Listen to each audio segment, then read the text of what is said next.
Looks like I'm live, and I'd like to introduce you to Honey. Hi, Honey Dog. Yes, say hello. Honey is the most gorgeous creature.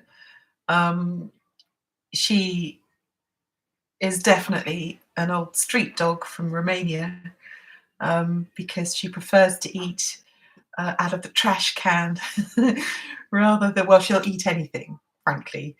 But she likes to eat out of the trash can because that's kind of like home for her. So, actually, on that note, isn't that rather like people who have got into bad habits?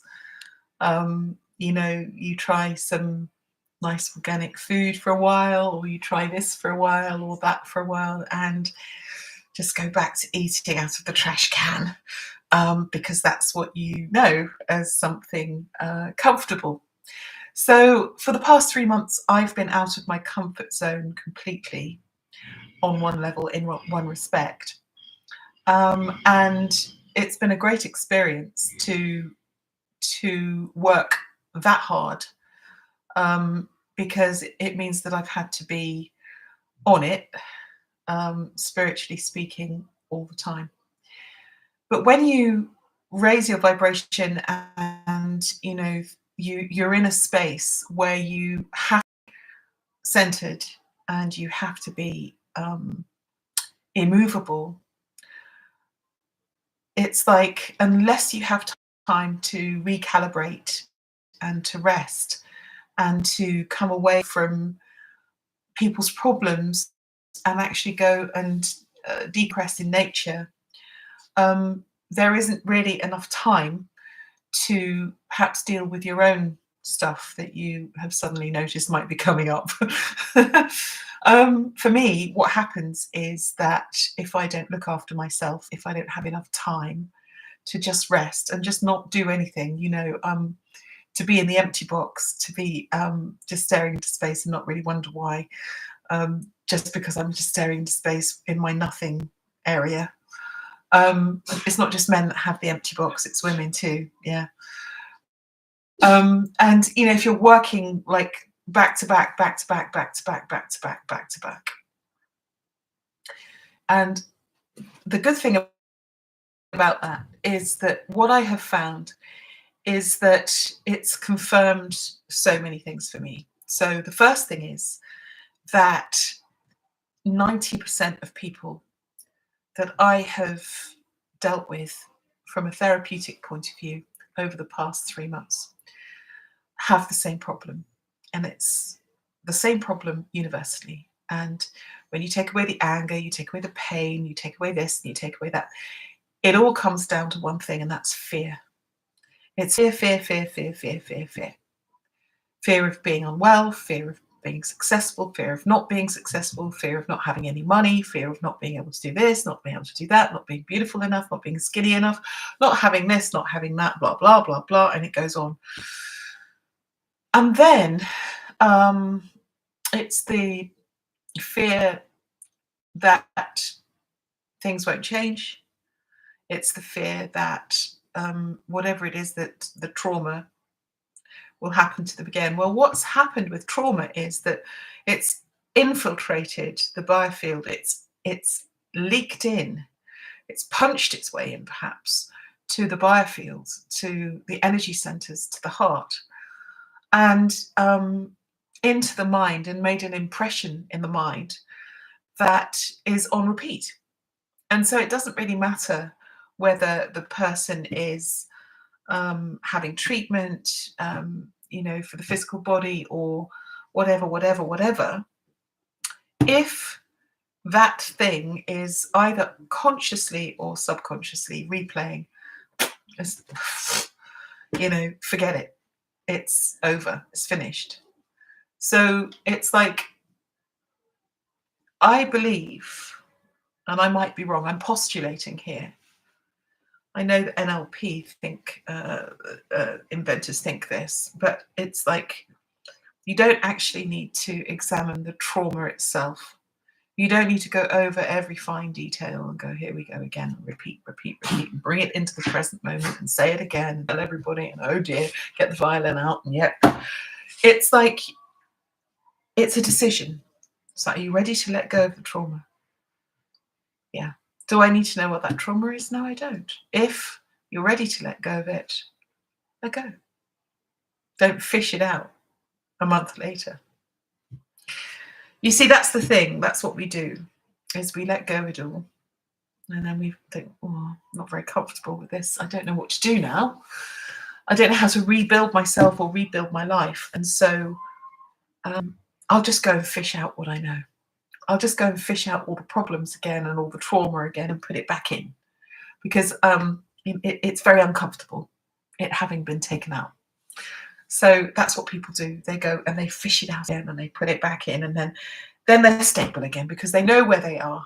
They've got the trauma in the place, and that's what happened then, and that's my reality, and now I'm comfortable again. Oh, but it's affecting my liver now and I'm angry, or it's affecting my heart and I'm sad, or and it's like this is what we do. We don't actually really, well, not we, but some people don't actually really ever let go. And it's like, okay, not ready yet. Not ready yet to let go. What else have I learnt? I've learnt that the most important thing that we can do as human beings, besides forgive ourselves and each other, is reach for compassion rather than anger. And, you know, sometimes when you're at the back end of injustice or a lack of comprehension, a lack of humanity, if you're coming up against a wall of greed or intention that is adverse. We've been through adverse intention before. Just see that video, that says it all. If you're coming up against that and it's like, I don't really want to be against it, you know, I don't want to be for it or against it, I'm just going to maybe just step around it. But then you find that it's actually affecting you in your life, that these frequencies then attract, because they're low frequency, they then attract more low frequency stuff, rather like a magnet, like a magnetic pull. You know, it's people who have these low vibrations. It has a magnetic pull, and it collects rather like the currents on the bottom of the ocean. It collects the shite. And it just, you know, flows like a current. You know, a brain wave has its literal wave. It comes out into the outerverse as a wave, and then if it's a low frequency, then it joins in with a load of other low frequency and then becomes a tidal wave, a tidal brain wave. It's extraordinary what I've seen this past 3 months.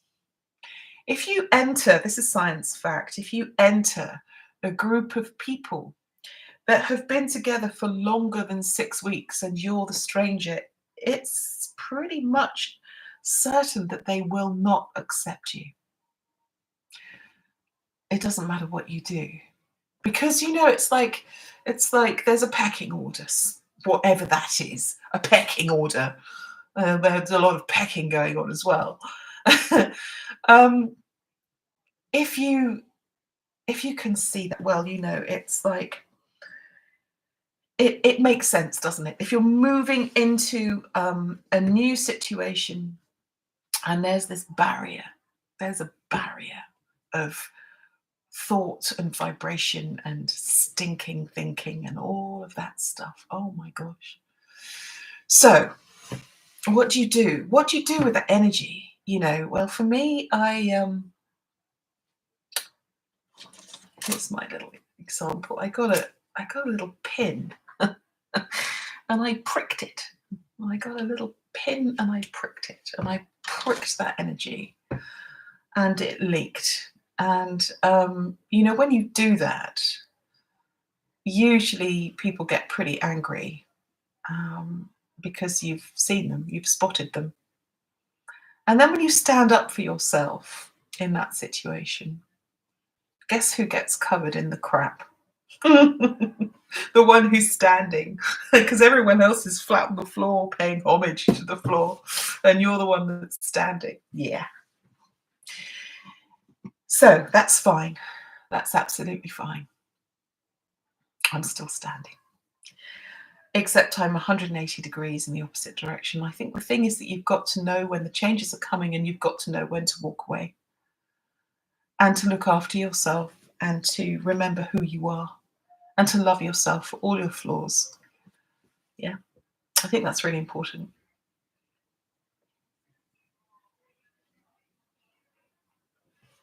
So, where are we? Where are we? 2020, 2021, 2022, 23. We are now in 2024. Wow. So, having gone down the rabbit holes, and there are plenty of them, I've come up for air, stinking of rabbit shit.